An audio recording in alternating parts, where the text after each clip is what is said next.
ఈరోజు మా BC corporation పరిధిలో మన ఉమ్మడి జిల్లా చాలా కుల సంఘాల సంబంధించి డైరెక్టర్లుగా ఎన్నుకోబడిన స్టేట్ గవర్నమెంట్ నుంచి ఒక గౌరవప్రదం పొందిన డైరెక్టర్లతోనూ ఈరోజు ఒక పరిచయ వేదిక ఏర్పాటు చేయడం జరిగింది.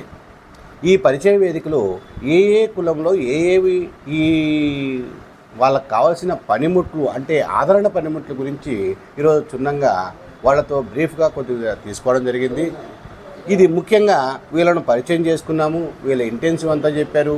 ప్రతి ఒక్కరూ గవర్నమెంట్కి చెడ్డ పేరు రాకోకుండా వాళ్ళ పేరు నిలబెట్టేటట్టుగా వాళ్ళ క్యాస్ట్ను పూర్తిగా అభివృద్ధి పథంలో నడిపించడానికి ప్రతి డైరెక్టరు తన వంతు కృషిగా ఎంతో సంతోషంగా ముందుకు రావడము ముఖ్యంగా వాళ్ళందరికీ ధన్యవాదాలు.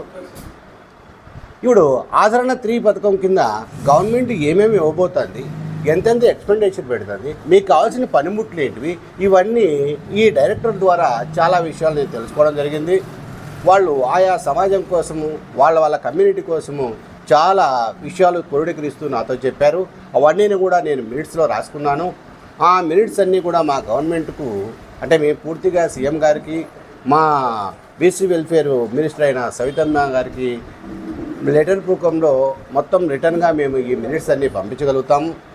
ఈ దీనిని పరిశీలించి ఆర్థిక పరిస్థితులు అన్నింటినీ అంచనా వేసుకొని ఒక్కొక్కటిగా తొందరలో ఈ 0.3 ఆదరణ పథకం కింద అంటే 0.0 ఆదరణ పథకం కింద మొత్తం అందించడానికి గవర్నమెంట్ సిద్ధంగా ఉంది. కాబట్టి మా డైరెక్టర్లు కూడా చాలా సంతోషంగా వీళ్ళ పీరియడ్లో ఆ సమాజానికి ఎంతో చేయాలనే ప్రతిస్థిర ఉన్నారు. కాబట్టి అందరూ ముందుకొచ్చి ఈరోజు వాళ్ళ అమూల్యమైన సలహా ఇవ్వడంతో నాకు ఎంతో హ్యాపీగా ఉంది.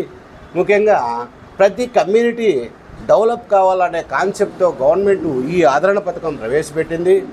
ఎంత ఫైనాన్షియల్గా ఎంత బర్డెన్ అయినా సరే ఆదరణ పథకం కింద వీళ్ళన్నీ ఇచ్చి ఫైనాన్షియల్గా ఎదిగించడమే అంతిమ లక్ష్యంగా గవర్నమెంట్ భావిస్తుంది. కాబట్టి ఈ డైరెక్టర్లు కూడా అంతే వీళ్ళకు నిధులు విధులు బాధ్యతలు కూడా గవర్నమెంట్ పెట్టింది.